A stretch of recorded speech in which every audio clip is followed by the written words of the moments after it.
Section 1. You will hear a man phoning to inquire about a job vacancy. First, you have some time to look at questions 1 to 4.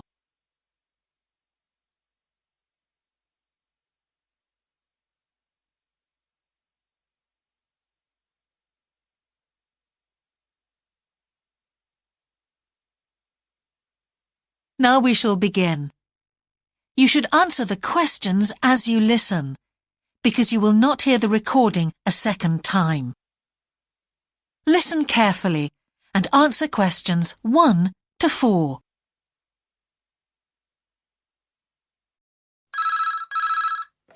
Good evening, King's Restaurant. Good evening. I'm ringing about the job I understand you have vacant. Oh, yes. I'd like to find out a few more details, if I may. Yes, of course. Can I take your name? It's Peter Chin. OK, Peter. Well, if you want to ask about the job, and then if we're both still interested, we could arrange for you to come for an interview. Great, thanks. I'm afraid I missed the advert for the job, but heard about it from a friend. That's no problem at all. What would you like to know? Well, what sort of work is it? Washing up? It's answering the phone. Oh, right, fine. And not waiting at table. That'd be good. And how many nights a week would it be? Well, we're really only busy at the weekend. So 2 nights? 3, actually, so it would work out at 12 hours a week. That'd be fine. It wouldn't interfere with my studies. Are you at the university? Yes, first-year physics student. Oh, right. And because I'm not an EU national, would I need a work permit? Yes, you would. Just get your tutor to sign it. That wouldn't be a problem if I were to get the job. Where exactly is the restaurant? Well, we have 2 branches. The one we're recruiting for is in Hillsdon Road. I don't know that. How do you spell it, please? It's HILLSDUNNE Road. Got that. Thanks. Is it near a bus stop? Yes, the nearest one would probably be just beside the library. Oh, yes, I know it. That'd be fine for me. And could I ask about the pay? We're offering £4.45 an hour. That's very good. My last job was £3.95 an hour. Before you hear the rest of the conversation, you have some time to look at questions 5 to 10.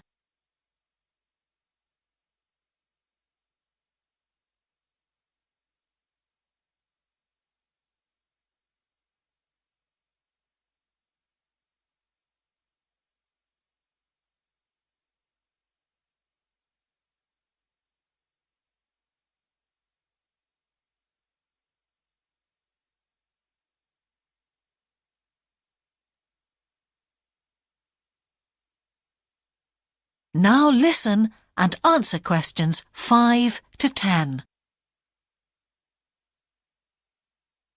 We feel it's pretty good, and we also offer some good fringe benefits. Really? Well, we give you a free dinner, so you eat well. Right. Better than hostel food. We certainly hope so. And we also offer extra pay for working on national holidays. Oh, that's a really good perk, isn't it? Yes, we think so. And then because of the difficulties of getting public transport, if you're working after 11 o'clock, we drive you home. Oh, that's good to know. Well, we'd certainly be interested in inviting you for an interview, if you're still interested. Oh, yes, certainly. Could I just also ask what qualities you're looking for? Well, for this particular job, we want a clear voice, which you obviously do have. Thanks. And you must be able to think quickly, you know. Well, I hope I...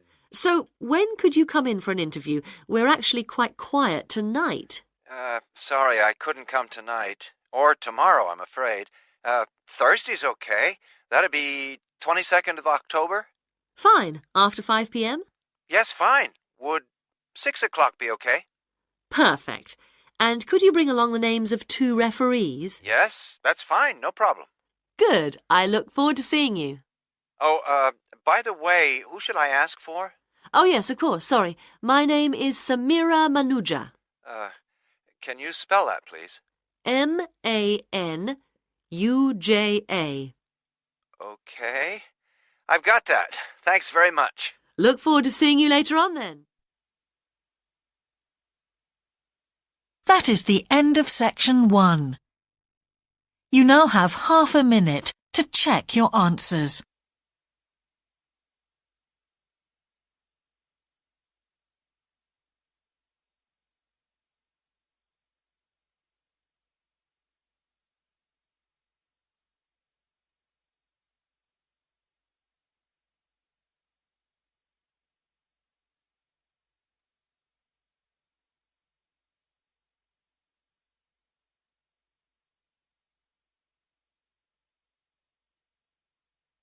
Now turn to section 2.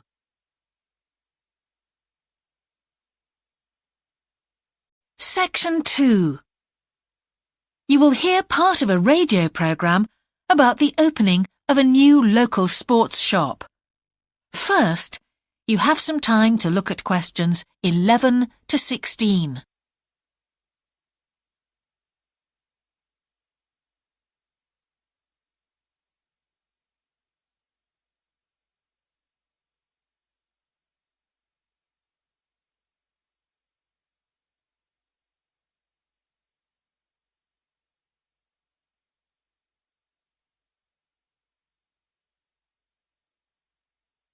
Now listen carefully and answer questions 11 to 16. Now we go to Jane, who is going to tell us about what's happening in town this weekend. Right, thanks, Andrew. And now on to what's new. And do we really need yet another sports shop in Bradcaster? Well, most of you probably know Sports World, the branch of a Danish sports goods company that opened a few years ago. It's attracted a lot of custom, and so the company has now decided to open another branch in the area. It's going to be in the shopping centre to the west of Bradcaster, so that will be good news for all of you who found the original shop in the north of the town hard to get to. I was invited to a special preview, and I can promise you, this is the ultimate in sports retailing. The whole place has been given a new minimalist look with the company's signature colours of black and red. The first 3 floors have a huge range of sports clothing as well as equipment. And on the top floor, there's a cafe and a book and DVD section. You'll find all the well-known names, as well as some less well-known ones. If they haven't got exactly what you want in stock, they promise to get it for you in 10 days. Unlike the other store, where it can take up to 14 days. They cover all the major sports, including football, tennis and swimming.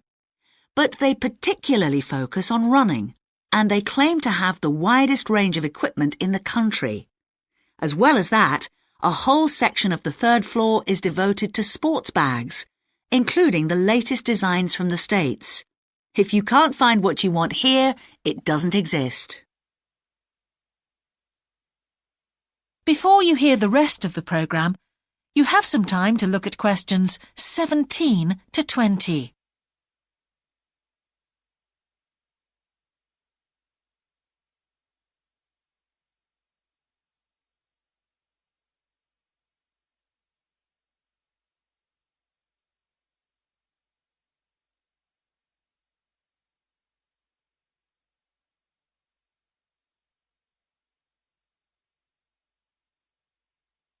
Now listen and answer questions 17 to 20.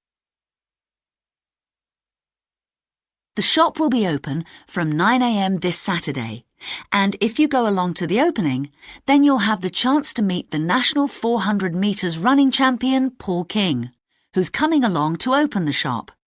And he will be staying around until about midday to chat to any fans who want to meet him and sign autographs. Then there will be a whole range of special attractions all weekend. There will be free tickets for local sporting events for the first 50 customers, and also a special competition open to all.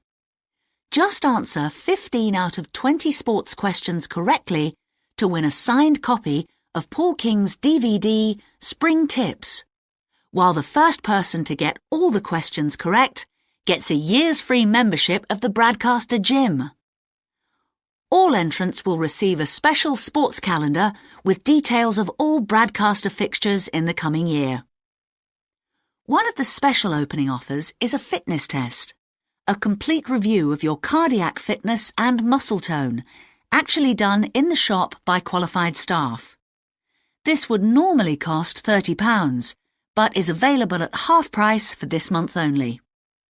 There are only a limited number of places available for this, so to make a booking, phone 560-341.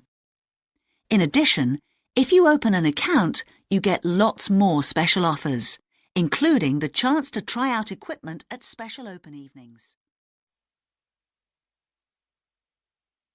That is the end of section 2. You now have half a minute to check your answers.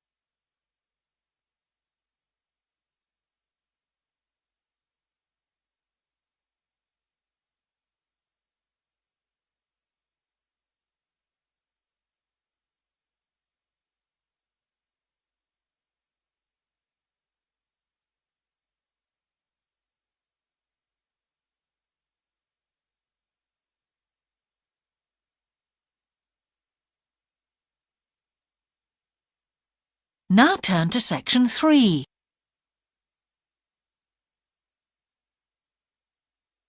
Section 3. Two overseas students called Spiros and Hiroko have just finished the first semester of their university course. They are discussing with their English language teacher how they coped with the course. First, you have some time to look at questions 21 to 25.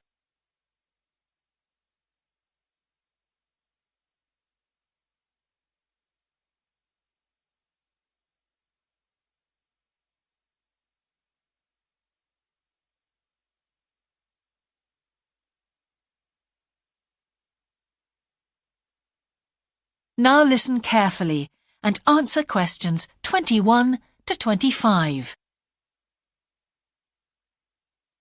Before we start, Spiros and Hiroko, thanks for coming in today to talk about your recent study experiences, and congratulations to you both in doing so well in your first semester exams. Thank you.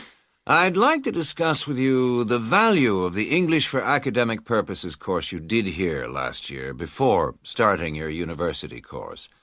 Spiros, if I could start with you, what parts of the program have now proved to be particularly valuable to you? I think that having to do a seminar presentation really helped me. For example, a couple of weeks ago in our marketing subject, when it was my turn to give a presentation, I felt quite confident. Of course, I was still nervous, but because I had done one before, I knew what to expect. Also, I know I was well prepared, and I had practiced my timing. In fact, I think that in relation to some of the other people in my group, I did quite a good job, because my overall style was quite professional. What about you, Hiroko? That's interesting. In my group, I was really surprised by the way the students did their presentations. They just read their notes aloud. Can you believe that? They didn't worry about their presentation style or keeping eye contact with their audience.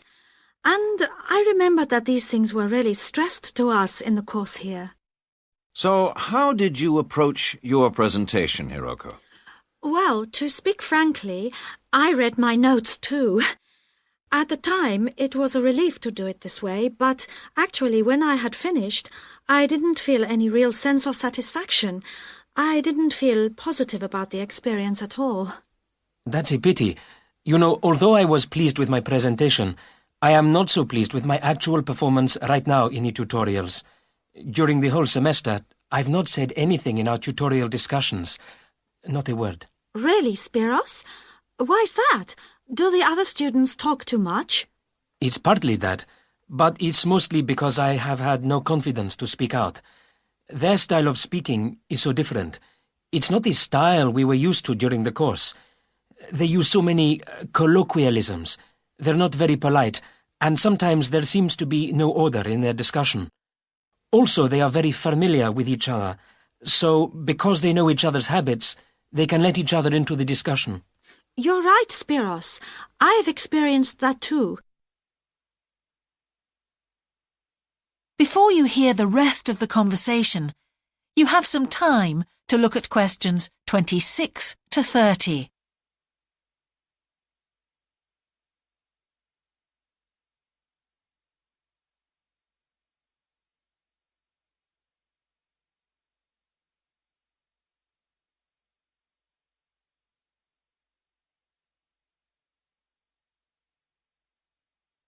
Now listen and answer questions 26 to 30. For most of this semester, I've said absolutely nothing in tutorials. But recently, I've been trying to speak up more, and I just jump in, and I've noticed an interesting thing. I've noticed that if they thought my point was interesting or new, then the next time they actually asked for my opinion.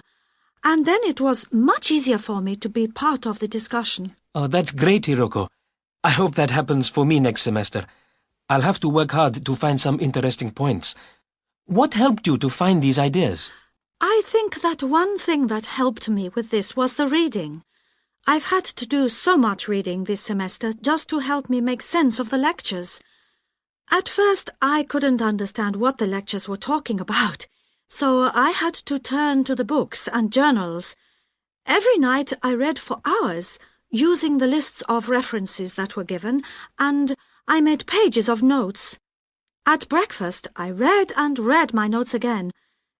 This habit has helped me to follow the ideas in the lectures, and it's also given me some ideas to use in the tutorials. But I did so much reading anyway. I don't think there's any time left over for anything extra. My reading speed is still quite slow, though I'm much better at dealing with vocabulary than I used to be. What else do you think we could add to the course program to help with this reading problem? There's not really anything because it's my problem. I remember we were given long articles to read.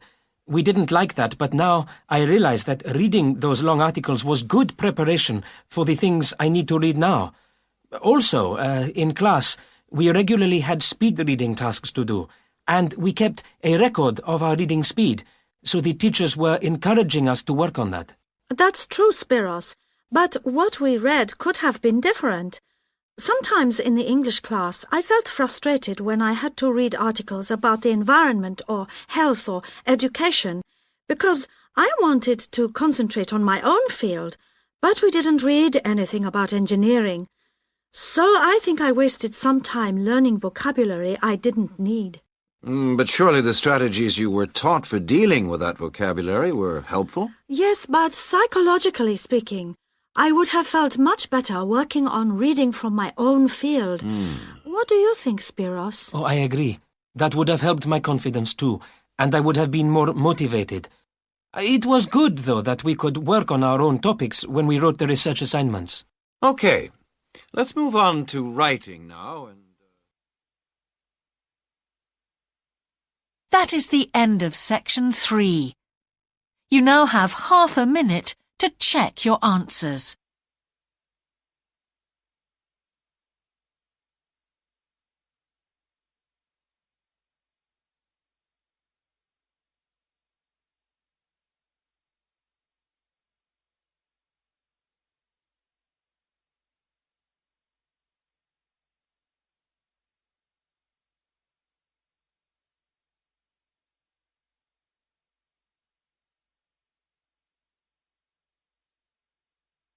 Now turn to section 4.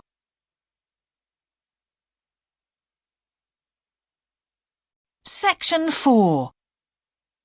You will hear part of a lecture about a problem related to the behaviour of certain sea creatures. First, you have some time to look at questions 31 to 40.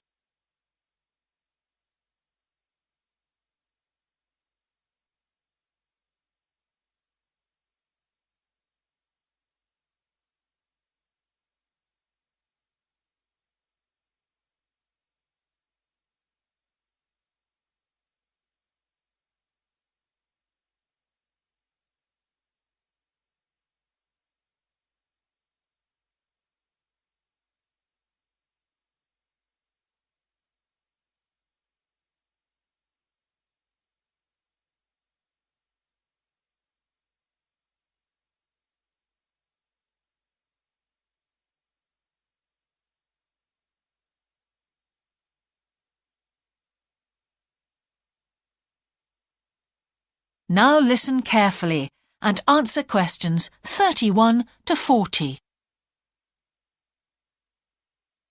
Good afternoon, everyone.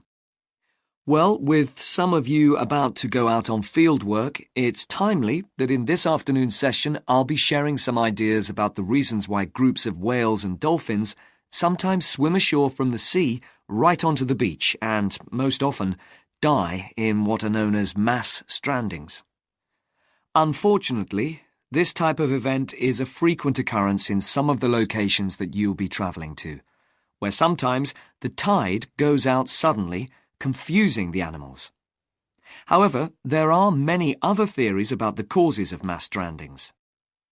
The first is that the behaviour is linked to parasites. It's often found that stranded animals were infested with large numbers of parasites. For instance, a type of worm is commonly found in the ears of dead whales. Since marine animals rely heavily on their hearing to navigate, this type of infestation has the potential to be very harmful.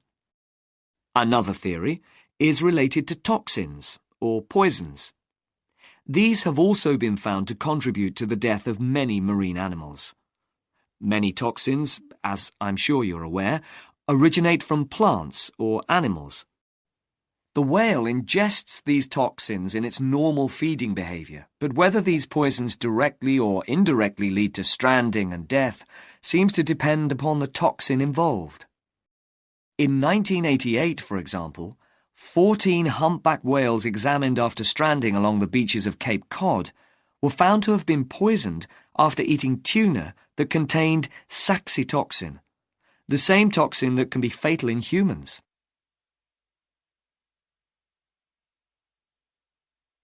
Alternatively, it has also been suggested that some animals strand accidentally by following their prey ashore in the confusion of the chase.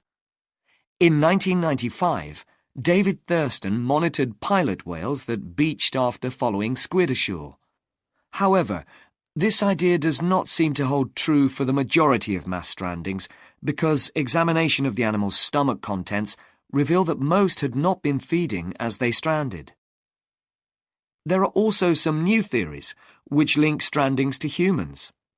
A growing concern is that loud noises in the ocean cause strandings. Noises such as those caused by military exercises are of particular concern and have been pinpointed as the cause of some strandings of late. One of these, a mass stranding of whales in 2000 in the Bahamas, coincided closely with experiments using a new submarine detection system. There were several factors that made this stranding stand out as different from previous strandings. This led researchers to look for a new cause. For one, all the stranded animals were healthy. In addition, the animals were spread out along 38 kilometres of coast, whereas it's more common for the animals to be found in a group when mass strandings occur.